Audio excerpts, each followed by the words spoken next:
Hello everyone, इस video में हम लोग पढ़ेंगे mutual dependence of man and society. देखो, म्यूचुअल डिपेंडेंस का क्या मतलब होता है कि अगर मैन सोसाइटी पे डिपेंडेंट है तो सोसाइटी मैन पे डिपेंडेंट है। ठीक है।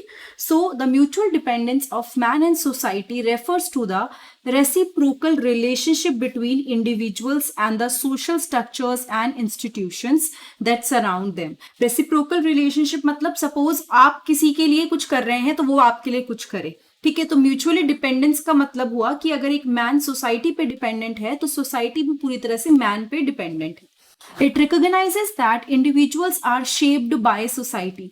ये रिकॉग्नाइज करता है कि जो इंडिविजुअल्स हैं उनको सोसाइटी शेप करती है एंड उसके बदले में सोसाइटी इन टर्न यानी कि जो सोसाइटी है वो कंस्ट्रक्ट करी जाती है बाय मैन एंड ये इंडिविजुअल्स ही हैं जिसकी वजह से सोसाइटी सस्टेन करती है। ठीक है। Now here are some key aspects of the mutual dependence of man and society. Now let's talk about some of the key aspects की कैसे हम लोग इस चीज को और अच्छे से समझ सकते हैं। सबसे पहला है सोशलाइजेशन। सोसाइटी काफी इंपॉर्टेंट रोल प्ले करती है in shaping individual through a process called socialisation. ठीक है। सोसाइटी काफी इंपॉर्टेंट रोल प्ले करती है इंडिविजुअल को शेप करने में एंड वो जो प्रोसेस है जिसके थ्रू सोसाइटी ये करती है that is called socialisation. From early childhood individual learn societal norms, यानी बचपन से ही जो इंडिविजुअल्स होते हैं वो सोसाइटी के नॉर्म समझते हैं, वैल्यू समझते हैं, बिहेवियर लर्न करते हैं। किसके through? Through interaction with family, यानी अपनी फैमिली के साथ इंटरेक्शन के थ्रू वो ये सब चीजें समझते हैं। एजुकेशन, मीडिया, इन सब चीजों को वो ज्यादा अच्छे से समझते हैं। These socialising agent influence individual belief, attitudes and actions. ये जो सोशलाइजिंग एजेंट्स होते हैं ये इंडिविजुअल के बिलीफ को चेंज करते हैं, उसके एटीट्यूड को बनाते हैं या चेंज करते हैं, उनकी आइडेंटिटी को शेप करते हैं और उनका बिहेवियर गाइड करते हैं within the social context. ठीक है। So this is about the socialisation. Now let's talk about the interconnectedness.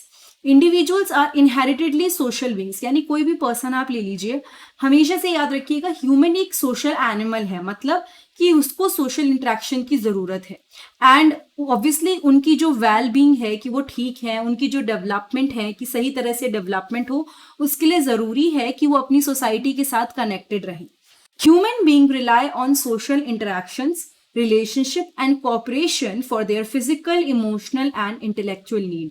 यानी जो ह्यूमन बींग्स होते हैं वो रिलाई करते हैं, डिपेंडेंट होते हैं सोशल इंटरेक्शन पे, रिलेशनशिप्स पे एंड कोऑपरेशन पर, अपनी physical, emotional and intellectual needs पे। एक ह्यूमन जो है उसकी कई नीड होती हैं एंड सोसाइटी ही उसको, सोसाइटी में रहने वाले लोग उसको पूरा करते हैं। सो सोशल कनेक्शन जो है ना वो सपोर्ट प्रोवाइड करते हैं, नर्चर करते हैं एंड अपॉर्चुनिटीज देते हैं उस इंडिविजुअल को कि वो ग्रोथ करे एंड साथ के साथ वो किसी भी पर्सन की happiness and quality of life को अफेक्ट करते हैं। नाउ अगर आप इसको देखें तो अगर लोग कनेक्टेड ही ना हो तो सोसाइटी कैसे सस्टेन करे, है ना। सो सिंपल सी बात है कि इंडिविजुअल्स जो हैं वो खुश हैं या वो जो भी कर पा रहे हैं that is because of the society. लेकिन साथ के साथ आपको ये भी याद रखना है कि अगर इन सोसाइटी ही कुछ नहीं करेगी या सोसाइटी ही रोल नहीं इसमें प्ले करेगी तो इंडिविजुअल्स क्या करेंगे, और इंडिविजुअल नहीं होंगे तो सोसाइटी कैसे बनेगी। ठीक है। Then comes division of labour and specialisation. Society rely करती है on the division of labour पर। डिवीजन ऑफ लेबर मतलब सपोज ये काम है तो आपका एक पर्टिकुलर काम है, मेरा अपना कुछ काम है, साइड में जो पर्सन है उसका कुछ और काम है। तो सोसाइटी यहाँ पे रिलाई करती है डिवीजन ऑफ लेबर पे, जहां पे इंडिविजुअल स्पेशलाइज करते हैं in different occupation and roles. ठीक है। जहां पे इंडिविजुअल क्या करते हैं वो अपना अपना काम, जो ऑक्यूपेशन या रोल निभाते हैं।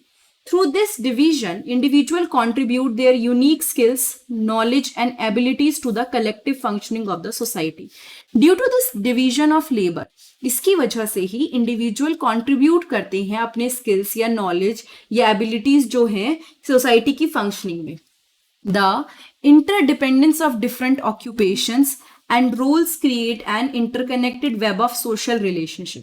जो आपस में इंटरडिपेंडेंस है अलग अलग ऑक्यूपेशंस की एंड रोल्स जो हैं वो एक वेब क्रिएट करते हैं ना। वेब मतलब एक तरह से एक नेटवर्क क्रिएट करते हैं सोशल रिलेशनशिप का एंड कोऑपरेशन का। नाउ अगर आप देखिए जो जिस तरह से काम बटा हुआ है, एक दूसरे पे सब निर्भर हैं। आप सारे काम तो नहीं कर सकते ना कि आप ही शॉपकीपर बन जाए, आप ही खरीदने वाले बन जाए, आप ही सारा हर एक चीज को संभाल लें, ऐसा नहीं हो सकता। हम दूसरों पे डिपेंडेंट हैं अपनी ऑक्यूपेशंस के लिए, अपनी मनी के लिए, कोई सामान के लिए, एंड इसकी वजह से हमारे सोशल रिलेशनशिप्स बन रहे हैं। एंड ऑब्वियसली ये जो कॉपरेशन है, मतलब कि अगर आप किसी से बात कर रहे हो, इसी की वजह से एक फंक्शन जो सोसाइटी है वो स्मूथली फंक्शन करती है, ठीक है। Then come social institution and structure. तो इसको अगर आप ध्यान से देखें तो सोशल इंस्टीट्यूशन एंड स्ट्रक्चर का क्या मतलब है? Social institution such as the family, education, economy and government are created and sustained by individual. यानी कि जो भी सोशल इंस्टीट्यूशंस हैं, चाहे वो फैमिली हुई या एजुकेशन हुआ या इकोनॉमी हुई या गवर्नमेंट हुई, ये इंडिविजुअल्स ही हैं जो इसको चला रहे हैं, ठीक है। एंड ऑब्वियसली सोसाइटी की नीड पूरी हो रही है। नाउ दीज इंस्टीट्यूशन, अब देखो इंडिविजुअल इन चीजों को चला रहे हैं और ये जो इंस्टीट्यूशंस हैं ये क्या कर रहे हैं इसके बदले में? ये फ्रेमवर्क्स प्रोवाइड कर रहे हैं, ऐसा ढांचा, रूल्स, एक सिस्टम प्रोवाइड कर रहे हैं जिससे सोशल बिहेवियर प्रॉपर अच्छे से हो, लोगों के बीच में कोऑर्डिनेशन रहे, साथ में वर्क करें एंड एक सोशल ऑर्डर रहे। तो आपने देखा इंडिविजुअल इन चीजों को बना रहे हैं जिसे हम बोल रहे हैं इंस्टीट्यूशंस, और यही इंस्टीट्यूशन से जो एक इंडिविजुअल है उसका प्रॉपर सोशल ऑर्डर यानी वो अच्छे से काम कर पा रहा है। Individual both shape and are shaped by these institutions. देखो कोई भी चीज है, कोई इंडिविजुअल है, अगर आपको पता है कि मुझे ये सही करना है, ये गलत करना है, तो क्यों? क्योंकि जो इंस्टीट्यूशन है जैसे कि family, education, economy, law, government, ये आपको बताता है कि क्या सही है क्या गलत है। तो आपको इन चीजों ने शेप किया, लेकिन बदले में आप ही तो जिसकी वजह से ये सब चीजें बनी हुई हैं, है ना। So as they interact with and cooperate with their established norms and structures. Now let's talk about the cultural transmission. Society preserve करती है और ट्रांसमिट करती है उसका cultural heritage, knowledge, believe and practices across generations. आप बहुत सारी चीजें सीखते हैं, आपकी बहुत सारी चीजें ट्रांसफर होती हैं, तो सोसाइटी क्या कर रही है ना, ट्रांसफर कर रही है कल्चरल हेरिटेज को, नॉलेज को, बिलीफ को generation to generation. And individuals क्या कर रहे हैं? इंडिविजुअल कंट्रीब्यूट कर रहे हैं इस प्रिजर्वेशन में एंड इवोल्यूशन ऑफ कल्चर में। किस तरह से?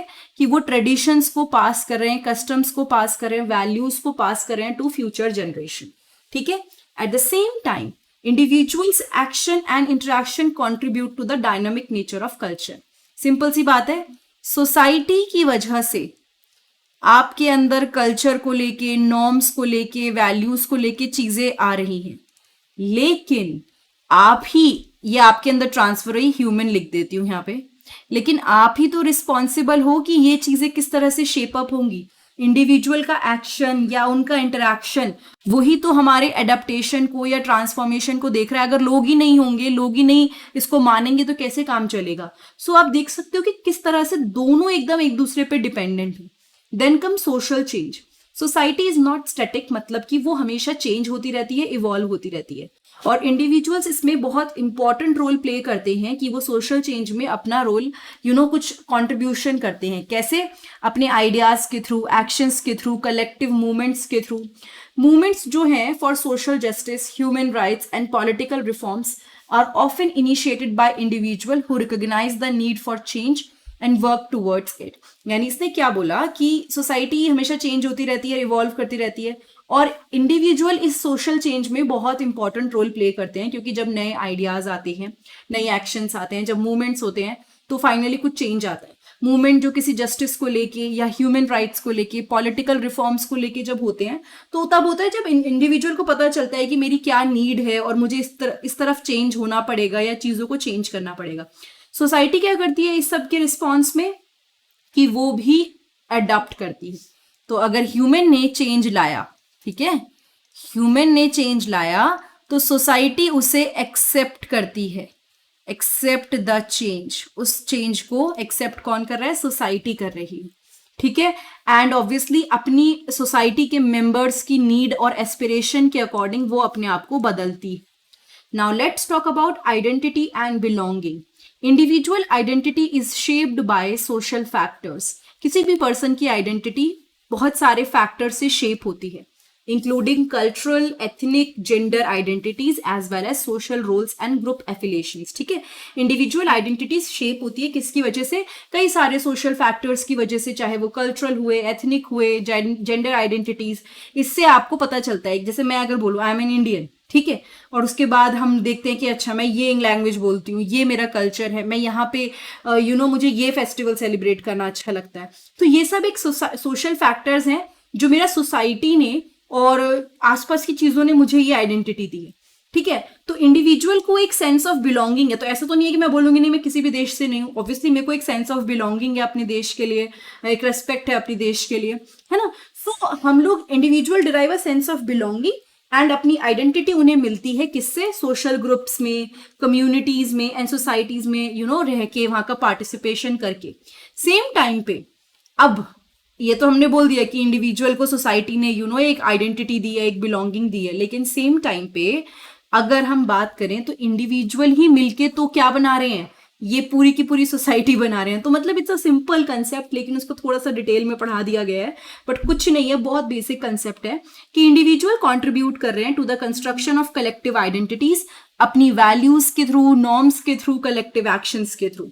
ठीक है, सो अगर आप ध्यान से देखें तो दोनों ऐसी चीजें हैं जो एक दूसरे पे डिपेंडेंट है। ऐसा नहीं है कि इंडिविजुअल कहेगा कि मैं अलग चल रहा हूँ, सोसाइटी कहेगी मैं अलग चल रही हूँ, ऑब्वियसली नहीं। जो मैन करेगा उसका इन्फ्लुएंस सोसाइटी पे आएगा, जो सोसाइटी करेगी उसका इन्फ्लुएंस मैन या वुमेन, या बेसिकली मैन यहाँ पे दोनों के लिए यूज हो रहा है, बट दोनों पे आएगा। ठीक है, so individual both shape and are shaped by society.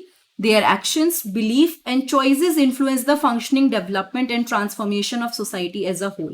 तो आपको ये बात याद रखनी है कि दोनों आपस में पूरी तरह से डिपेंडेंट हैं। कौन कौन से फैक्टर्स आप इसमें समझा सकते हैं? वो है socialisation, interconnectedness, division of labour and specialisation, social institutions and structure, cultural transmission, social change, identity and belong. Now before you leave this video, आप प्लेलिस्ट चेक कर सकते हैं। प्लेलिस्ट में आपको बहुत सारी और भी वीडियोस मिलेंगी जो आपके काम आएंगी। साथ ही साथ अगर आपको ये वीडियो अच्छी लगी तो चैनल को सब्सक्राइब करने के साथ साथ प्लीज बेल बटन के आइकन पे प्रेस कर दीजिएगा, ताकि आपको नोटिफिकेशन मिले जब भी मैं वीडियो अपलोड करूं। And one more important information, अगर आपको मेरी किसी भी वीडियो से कोई बेनिफिट हो रहा है या किसी भी आर्टिकल से कोई फायदा हो रहा है, तो नीचे डिस्क्रिप्शन बॉक्स में एक लिंक है बाय मी अ बुक का, वो यूज करके you can buy me a book, you can pay it's up to you how much you want to do.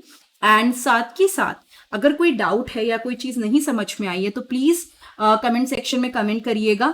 And community tab में मैं बहुत सारे क्वेश्चन डालती रहती हूँ, तो वो भी आप जरूर चेक कीजिएगा, ताकि आपको भी एक MCQ की प्रैक्टिस हो जाए। Thank you so much, have a nice day, I will see you next time in the next video.